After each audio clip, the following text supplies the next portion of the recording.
Saludos nuevamente. Vamos a continuar con nuestras sesiones virtuales.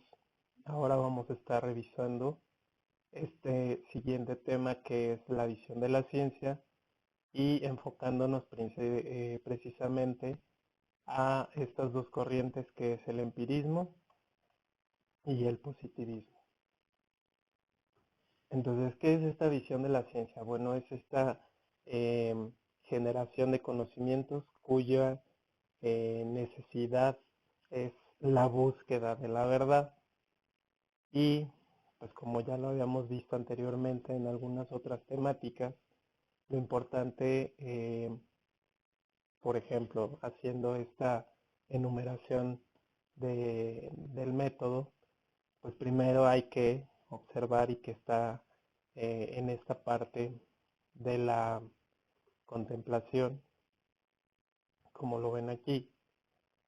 Y pues bueno, después de esta observación, de esta contemplación del objeto de estudio, nos tenemos que dirigir hacia la parte del descubrimiento. Entonces armar toda esta situación, todo este escenario dentro de una metodología para posteriormente pasar hacia la investigación ya formal. Ahora vamos a ver primero desde el punto de vista del empirismo cuál es su postura para esta visión de la ciencia. Entonces, ya lo habíamos visto anteriormente, dice que enfatiza el papel de la experiencia ligada a la percepción sensorial para la formación de concepciones. Y dentro de esta parte, entonces, el conocimiento va a ser válido en relación a la experiencia que tengamos con ese objeto de estudio. Dice aquí significa que la experiencia es la base de todos los conocimientos, no solo en su origen, sino en el contenido de todo el conocimiento. Pero no podemos dejar todo a la parte de la cuestión de los sentidos, ¿sí? Sino a la parte experiencial.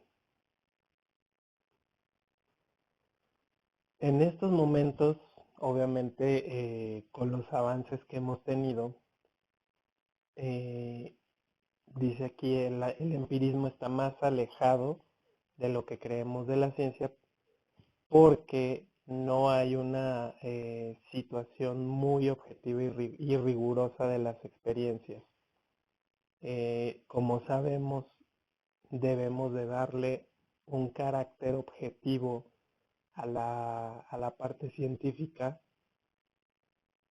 pero desde este punto de vista, si ustedes lo analizan, no lo podemos hacer porque influyen mucho esta parte de nuestras creencias y entonces entra nuestra subjetividad y entonces ahí es donde empezamos a tener el problema de poder darle la validez necesaria a los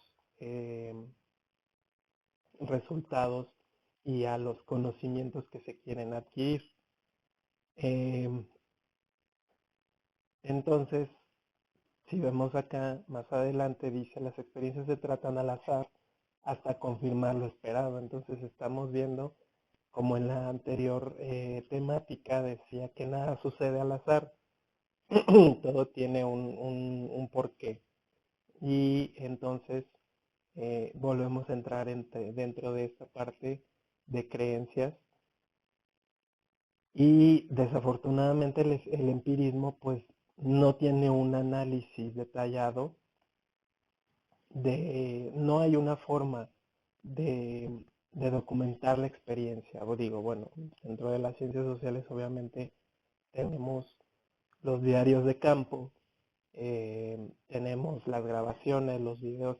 Ahora con la tecnología ya podemos tener muchas otras maneras de poder hacer válidos esa parte experiencial, pero recuerden que antes no teníamos acceso a todas esas tecnologías que ahora ya tenemos y entonces simplemente si los resultados no nos convenían, pues simplemente se rechazaban, no eran dados por válidos. ¿Qué características tienen esta parte del empirismo dentro de la visión de la ciencia? Primero que nada, el subjetivismo del conocimiento, como les acabo de explicar. Cada uno de nosotros tiene una visión distinta del objeto de estudio. En algunos casos podremos concordar en la misma, en el mismo planteamiento o en la misma problemática, quizás hasta en la misma situación hipotética de qué podría pasar. Pero dice en el empirismo, para conocer el mundo se ha de comenzar a partir de la experiencia y no de la realidad. Y entonces lo que busca la ciencia es explicar la realidad, pero no desde la parte subjetiva que todos le podemos imprimir, sino desde esta parte objetiva. Obviamente, en las ciencias naturales, desde una metodología totalmente científica en donde vamos a experimentar para rechazar las hipótesis y pasar a documentar una nueva, y dentro de nuestras ciencias sociales ya sea desde un método hermenéutico para revisar toda la teoría y poderle darle validez a lo que estamos estudiando. Por otra parte, tenemos aquí a la experiencia como la única fuente del conocimiento, y entonces volvemos a esta parte. No es la propia percepción de los objetos de estudio y de las operaciones internas de la mente. Entonces aquí también viene una coinfluencia entre la parte experiencial y aparte esta influencia por parte de cómo nos sentimos en ese momento que estamos observando el objeto de estudio, qué estamos sintiendo al ver el objeto de estudio, y entonces volvemos a esta parte subjetiva que no es dada por hecho y dada por verdad en esta parte científica. Y tenemos esta otra parte que es negación sobre la razón. Entonces aquí nuestra parte pensante, nuestra parte racional, no tiene ninguna injerencia dentro de el empirismo. Dice, no hay ningún conocimiento innato, sino es más bien un recipiente vacío que se va llenando con experiencia y aprendizaje. Entonces, conforme vamos avanzando en la vida, vamos adquiriendo aprendizaje, y entonces es como esta esponja sin agua que le vamos llenando de gotitas y gotitas y gotitas, y entre más agua le pongamos, pues obviamente va creciendo su tamaño. Entonces aquí en este aspecto no había ninguna suposición sobre la razón. Aquí la razón se elimina totalmente por parte del empirismo.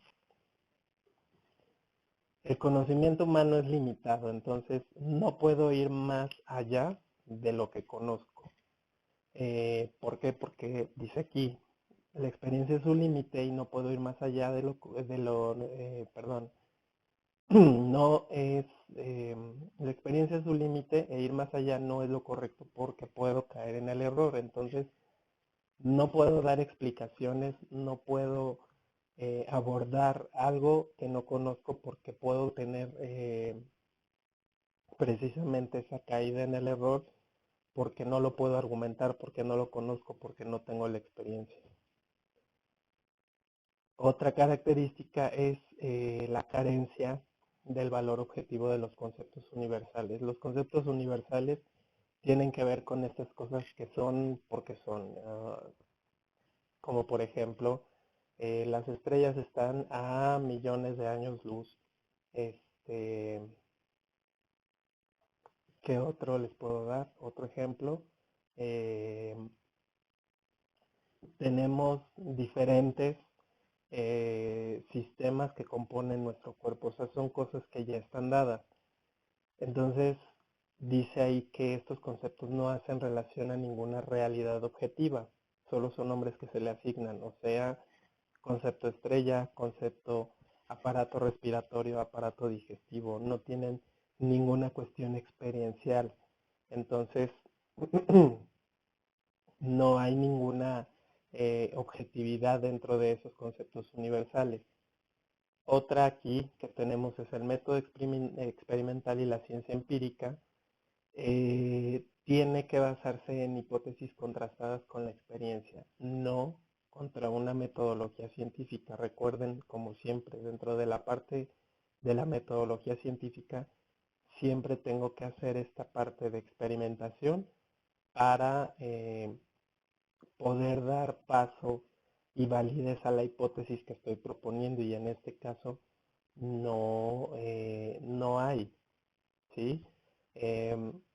Todo lo hago a base de la experiencia, y como lo vemos aquí en el ejemplo que les estoy poniendo de Newton con esta ley de la gravedad, obviamente fue acumulación de experiencia, ¿no? Yo veo caer la manzana y entonces pienso que ¿por qué cae? Hasta después, bueno, viene esta ley de la gravedad, que todo cuerpo es atraído hacia el centro o hacia la Tierra. Y por otra parte, pues no hay calificativos en la experiencia, no hay nada bueno ni hay nada malo. Pero el empirismo pues tiene una limitación, que vuelvo a ser insistente. Aquí no se puede relacionar esta parte experiencial con la cuestión del pensamiento. Todo tiene que ser respecto a la parte experiencial, nada relacionado con el pensamiento. Entonces, aquí tiene que ver esta parte que es la metafísica, en donde hago un conjunto de pensamientos, pero todos son de forma especulativa.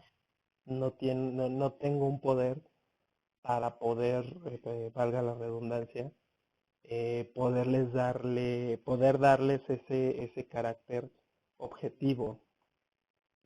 Y entonces aquí dice, ¿no? Minimiza las abstracciones y las teorías científicas creadas por la actividad cognitiva. Para el empirismo eso no es válido.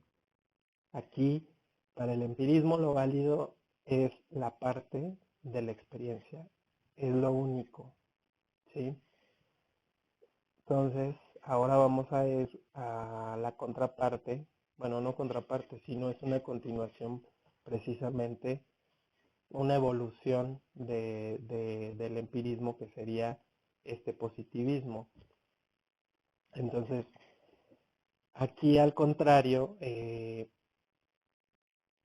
positivismo lo que busca es hacer esta limitación hacia la parte metafísica, que precisamente les vuelvo a repetir, es este conjunto de pensamientos, pero a manera especulativa. Y también el positivismo lo que hace es también despreciar el trabajo racional.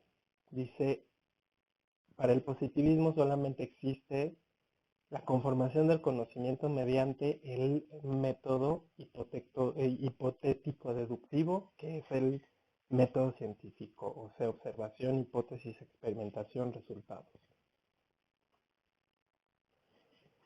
¿Qué características tenemos aquí?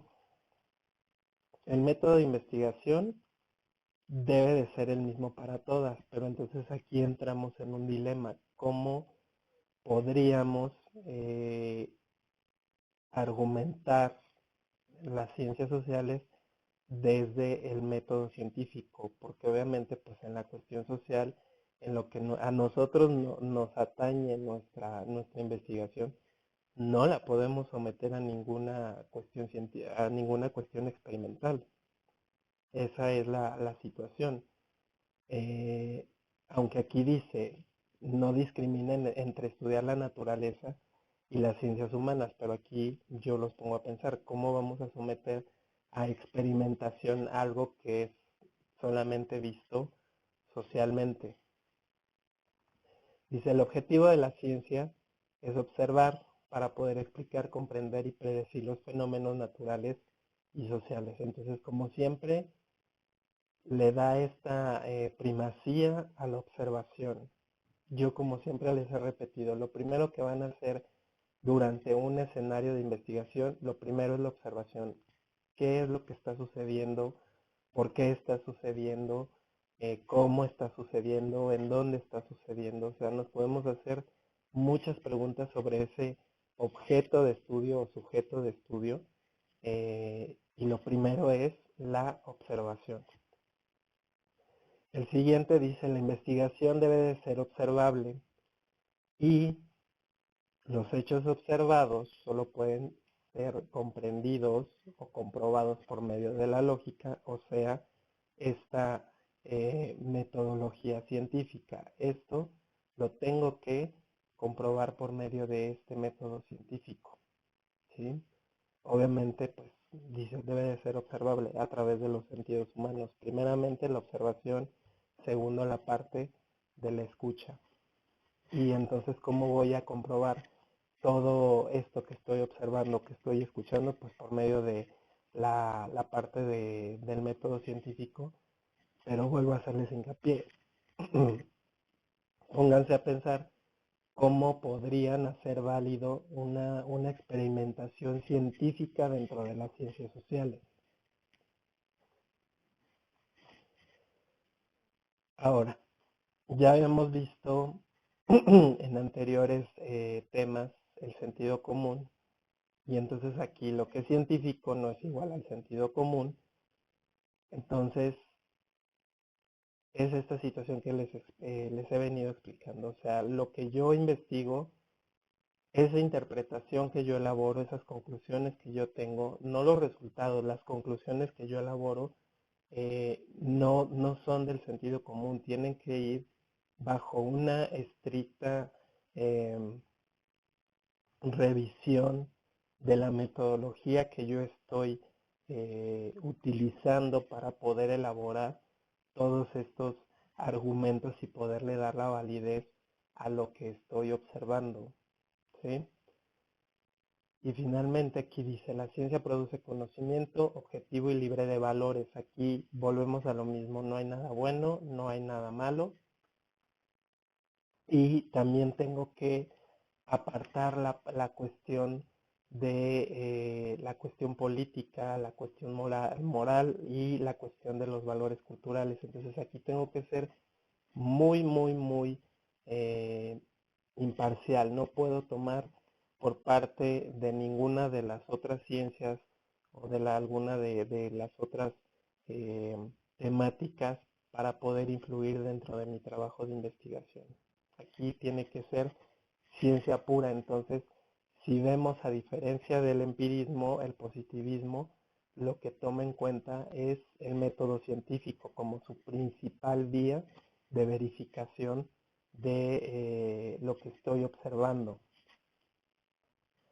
Ahora bien, dentro de este positivismo hay su mayor exponente es el filósofo Augusto Comte, y él tuvo un escrito, ¿no?, sobre la cultura positiva. Y entonces aquí nos dice que el positivismo es influenciado por el empirismo, porque tengo que usar los sentidos para poder realizar mis investigaciones. Y aquí cambia un poco la situación. Entonces, reduce, dice ahí, lo real a lo dado en la experiencia y acepta leyes racionales que regulan la naturaleza y la sociedad. Entonces, dice, busca componer y reformular desde sus especulaciones, desde esa parte metafísica, desde este conjunto de pensamientos especulativos hasta llegar precisamente a una comprensión y explicación real de las cosas. Y entonces tengo que pasar por 3 estados, ¿sí? Primero es pasar por el estado teológico. Este nos indica que es ficticio, domina la imaginación y aquí se divide en otros tres subestados, que sería el fetichismo, que como su nombre lo dice, ¿no? Admite o conlleva pensamientos o ideas hacia cosas u objetos que les da una explicación mágica o mística, ¿no? Una piedra, un muñeco, etcétera. Dice ahí busca dar informaciones absolutas de todo lo que acontece, de todo lo que sucede, pero buscando hasta incluso explicaciones oscuras o sobrenaturales. Entonces aquí entra toda esta idea de Dios y de cierta manera eso se lo añadimos, ¿no? A ciertas creencias que tenemos, por ejemplo, las personas católicas que tienen creencia en escapularios o en estampas.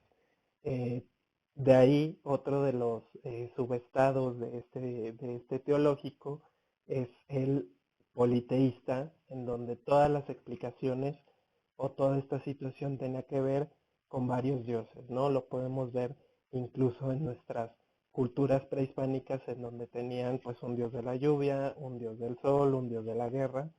Entonces esa era una cuestión politeísta y finalmente el subestado de teología en la cuestión monoteísta, ¿no? Que se le confiere exclusivamente a una sola persona este suceder o este acontecer de los fenómenos que se están observando.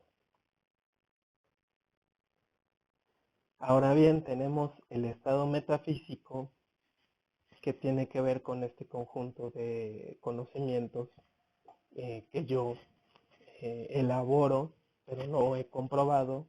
Es más abstracto, destructivo y crítico, porque entonces ahí, por ejemplo, ya pasé del estado teológico y entonces destructivo me refiero a que quito esta parte de la imaginación y entonces ya le voy haciendo una conformación más,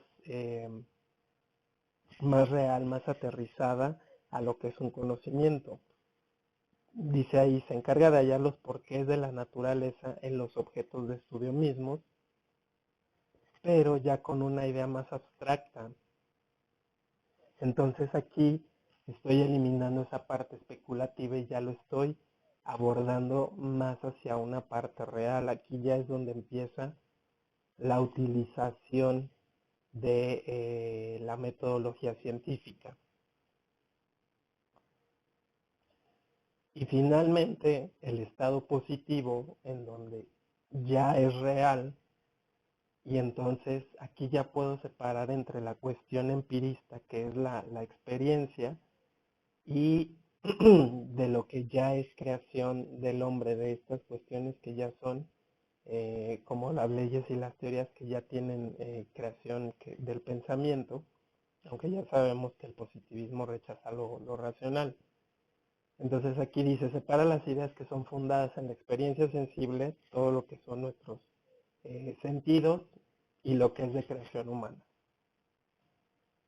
No busca el porqué de los fenómenos, sino cómo surgen y se comportan. Entonces aquí ya estoy buscando una interpretación más objetiva, más real, más lógica de lo que está sucediendo. Aquí ya no le estoy confiriendo a una persona mística que no puedo ver el hecho de que llueva, sino aquí ya estoy buscando, bueno, ¿por qué llueve? ¿Cuáles son los factores que se conjuntan para que se cree este ambiente y caiga la lluvia?